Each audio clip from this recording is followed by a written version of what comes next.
Ryan Blaney beat Bubba Wallace by just 0.586 seconds at New Hampshire, but the real story may have started the moment the engines went silent. Two major stories came out of New Hampshire Motor Speedway on Sunday. The first was Ryan Blaney pulling off one of the most impressive comeback victories of the 2026 NASCAR Cup Series season. The second was a post-race exchange between Blaney and Bubba Wallace that turned a celebration into a controversy, and it is still burning heading into the regular season finale.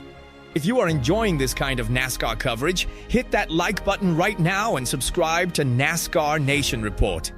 We are building this community from the ground up, and every single subscriber matters as we chase our goal of 15,000. Now let's get into it. Sunday at New Hampshire did not start normally. A rain shower hit the track mid-afternoon, and the entire 36-car field rolled out on wet weather Goodyear tires. Before the race even went green, Carson Hocevar spun on his own, forcing NASCAR to bring every car back down pit lane. When the field finally got rolling, pole sitter Tyler Reddick spun out of turn 4 on lap 1, forcing both Denny Hamlin and Chris Buescher to make emergency stops to avoid a major collision. That was the first caution of the afternoon. After 40 laps, the track dried enough for teams to switch back to slick tires. But once the race settled down, it became a fight between speed, tire management, pit strategy, and eventually composure. Ryan Blaney won the Dollar Tree 301 at New Hampshire Motor Speedway, beating Bubba Wallace by 0.586 seconds. Blaney led a race-high 1:15 of 301 laps, securing his 20th career Cup Series victory and his third win of the 2026 season. It is back-to-back wins at New Hampshire, the second consecutive giant lobster hoisted in victory lane. What a cool race, fun day, started in the rain and ended up being a beautiful day, Blaney said afterward. But this win was far from easy. Under caution with 111 laps remaining, a lug nut fell off the left front tire of Blaney's No. 12 team Penske Ford during his pit stop. That mistake dropped him all the way back to 17th place. This is the kind of mistake that ends days at the front of the field. Blaney didn't panic. He methodically picked through traffic, climbed back up to 7th place, and then on lap 226, a 3-car crash brought out another yellow flag, and that is where the race truly turned. Crew Chief Jonathan Hassler made a bold call. Only 2 right-side tires instead of 4. That decision gained Blaney 6 positions and returned him directly to 1st place. It was a good call after our issue on pit road. We did 2 at the end to try to hopefully get the lead, and we did, Blaney confirmed. He then led the final 74 laps around the 1.058-mile oval. Wallace, on 4 fresh tires, started closing the gap fast. Blaney's spotter fed in gap times as Wallace crept within a second of the lead. The defining moment came when Wallace dove to the inside of Cole Custer's car in turn 3, locked up his left front tire, and picked up a devastating vibration. Picked up a big vibration on the left front, and that was it, Wallace said. Blaney held on, 0,586 seconds at the checkered flag. Just tried to manage my stuff. Knew the 4-tire guys would pressure me eventually, Blaney said. He now sits 77 points behind Hamlin in the championship standings, a dangerous threat heading into the chase. Josh Berry delivered a statement 3rd-place finish for Wood Brothers, racing his 4th consecutive top 10 of the season and 3rd straight top 5 at New Hampshire. That is a stretch not seen at Wood Brothers since Morgan Shepherd in 1994. Just a great job by these guys. This car was really solid, Berry said. It carries extra weight because Berry will not return to Wood Brothers in 2027, making every race an audition. Christopher Bell finished 4th, his 3rd top 5 in the last 4 races.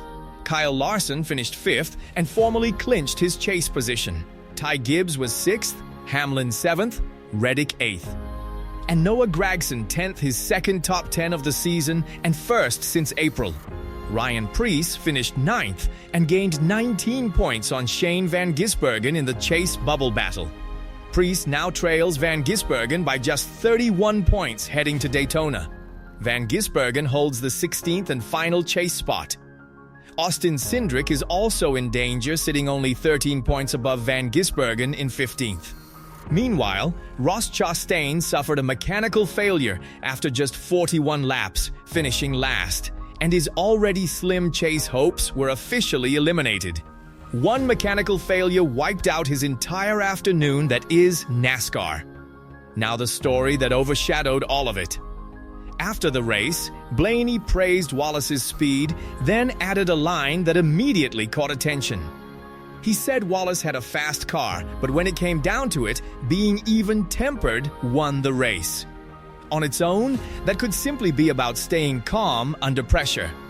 But because of how Wallace has sometimes been perceived during difficult moments on track, the comment landed very differently. Fox Sports asked Wallace directly, did Blaney suggest his temperament cost him the win?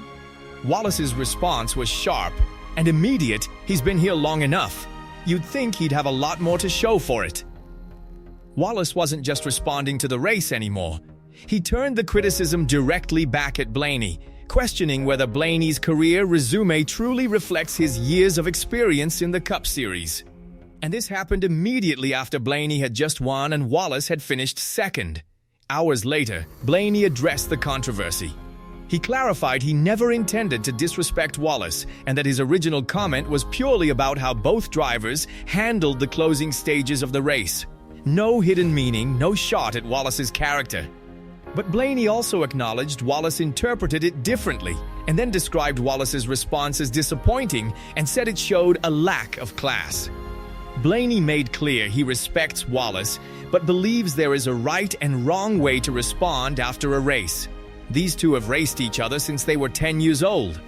Blaney himself described their bond, "We are incredibly fierce competitors.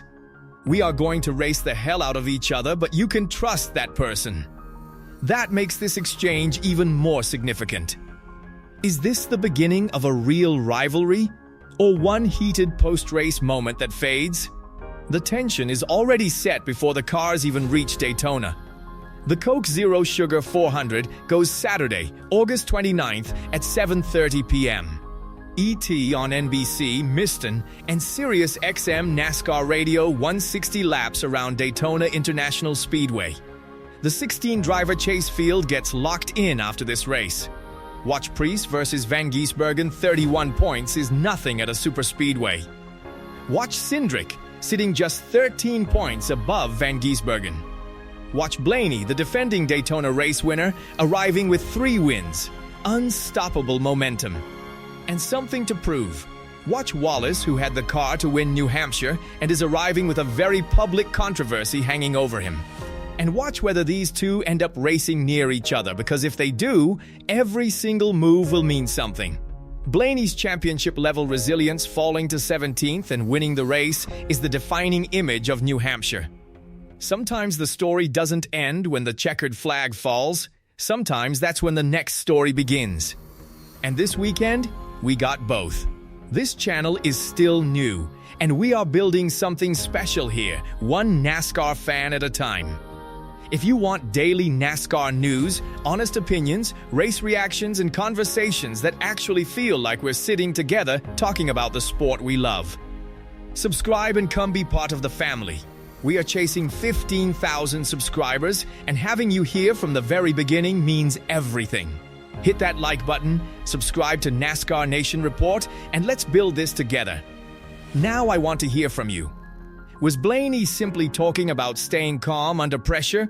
Or was that comment a direct shot at Bubba Wallace? Did Wallace have every right to fire back? And after Blaney called Wallace's response classless, did he make the situation better, or did he just pour more fuel on the fire? Drop your thoughts in the comments. I will see you at Daytona.